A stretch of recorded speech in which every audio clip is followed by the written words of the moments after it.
تبارك الذي نزل الفرقان على عبده ليكون للعالمين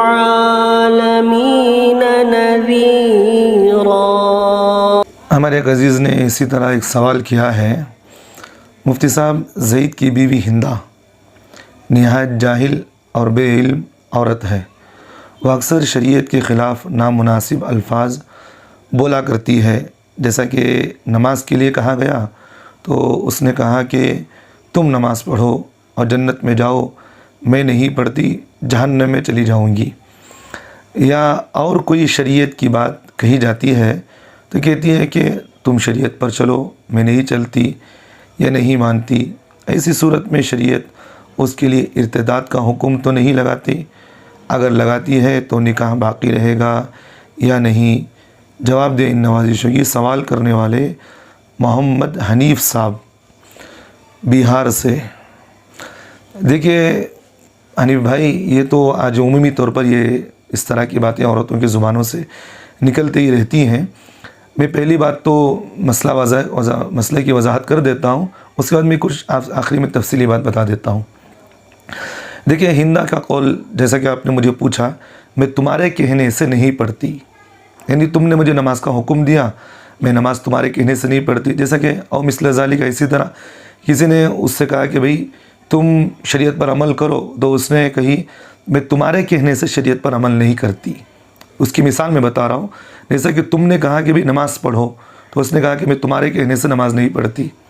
اس کی مثال ایسی ہی ہے کہ تمہارے کہنے سے میں شریعت پر عمل نہیں کرتی، مثال بتا رہا ہوں۔ تو اس لیے اس میں کفر کا تو فتویٰ نہیں دیا جا سکتا، اور نہ اس سے نکاح ٹوٹے گا، لیکن اس کا نکاح تو باقی رہے گا اور ایمان بھی الحمدللہ باقی رہے گا۔ ہاں البتہ ہندا کو آئندہ جو ہے اس طرح کے الفاظ نہیں کہنا چاہیے، اس لیے احتیاطی پہلو یہی ہے کہ وہ پھر ایک مرتبہ تجدید ایمان بھی کر لے اور تجدید نکاح بھی کر لے۔ یہاں تک تو ہو گیا مسئلہ آپ کا، لیکن میں یہاں ایک بات خاص کر مستورات کے لیے بھی کہہ دیتا ہوں۔ دیکھیے ہمیشہ آدمی کو اپنی زبان کی حفاظت ضروری ہے۔ ایمان ایک ایسی چیز ہے جس کے دھاریں بہت نازک ہوتی ہیں۔ آدمی اگر کچھ زبان سے کچھ ایسے الفاظ کہہ دیتا ہے جس سے آدمی ایمان سے نکل جاتا ہے، آدمی کو احساس نہیں ہوتا اس بات کا۔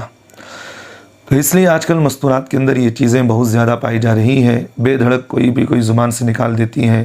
جیسا کہ کوئی بچہ ستایا عورت کو، وہ عورتیں زبان سے بات نکالتی ہیں کہ اللہ کو مجھ پر رحم نہیں آتا، حالانکہ یہ جملہ بھی ایسا ہے اگر کوئی جان بوجھ کر کہے تو وہ ایمان سے نکل جاتی ہیں۔ تو اس طرح کے اور بھی بہت سارے جملے ہمارے مستورات کی زبانوں پر زیادہ تر چلتے ہیں، تو ہمارے مستورات کو زبان بہت احتیاط سے استعمال کرنا چاہیے۔ تو بہرحال ہندا نے جو کہا کہ میں تمہارے کہنے سے نماز نہیں پڑھتی، تو اس سے نکاح تو نہیں ٹوٹے گا، البتہ احتیاطی پہلو یہی ہے کہ وہ تجدید ایمان اور تجدید نکاح کر لے، تاکہ آئندہ جو ہے وہ اس طرح کے جملوں سے احتراز کرے۔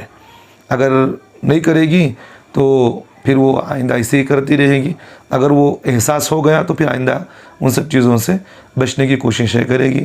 اللہ تعالیٰ جو ہے ہمارے ایمان و اعمال کی حفاظت فرمائے۔